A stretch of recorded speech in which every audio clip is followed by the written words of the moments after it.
It is done. You are greater than any I have ever trained. By killing me here, you have rewarded me more than you can possibly know. It is your choice. I had hoped you would follow Revan's path, but you and Revan are different, and your path is your own. You may take one of the ships that orbit Malachor and depart this place, or you may remain here on Malachor and wait for the others, those touched by the Force, who will come in time. Or you may return to your exile, where your presence will no longer affect the actions of others. There is no dishonor in any of these choices. I only ask that you make the choice without regret.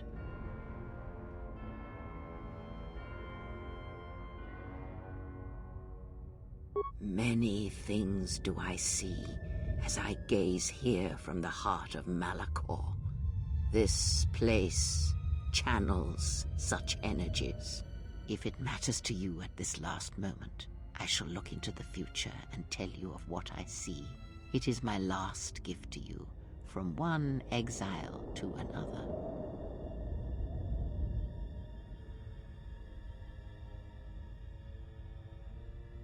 The Republic will fall as it always has, a fall that will take millennia. Telos shall recover, and Zerka shall make it a place for machines and sciences. It will run smooth and cold like a machine. But it shall not forget the time that Saul Karath orbited it and brought fire to it. It shall learn to defend itself against war, and it shall never again be caught defenseless. Dantooine shall lie in ruins, as was intended when Malak's fleet brought death to the planet. Its surface will become home to nomads and primitives, who will walk upon the ruins of the Jedi Enclave and not know upon the histories they tread.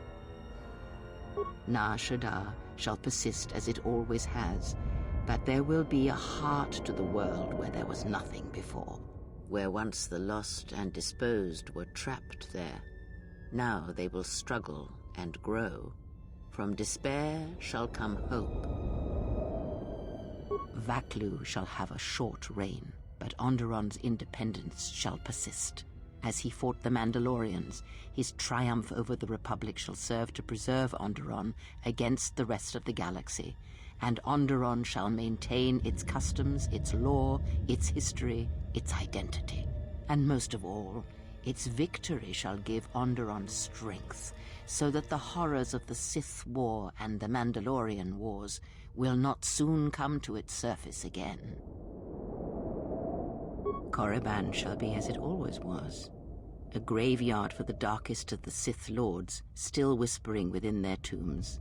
It shall always be a source of evil, spawning threats throughout the millennia. It, like Malachor, brushes the edges of the Empire that waits in the dark, and like Malachor, the Sith have forgotten it. For a time, they will remember. Revan knew this. You travel with them for so long, yet you do not know them still.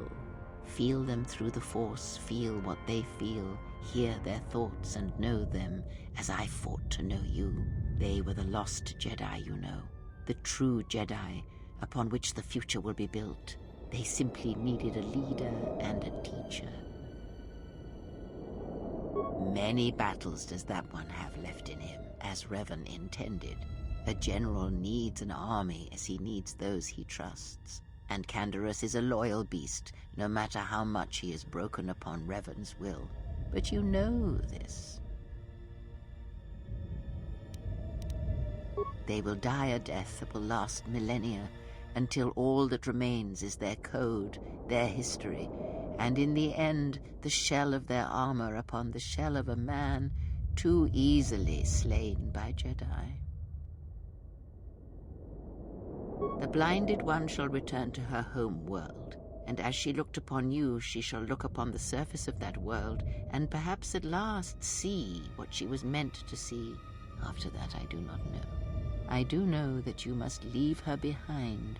Where you are destined, you must not take anyone you love. It was Revan's choice as well.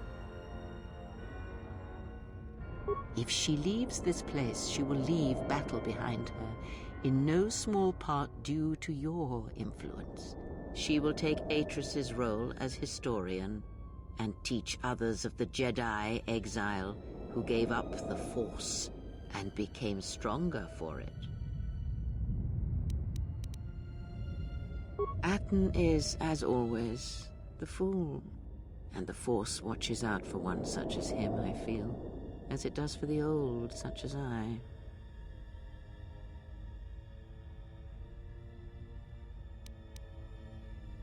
Ah!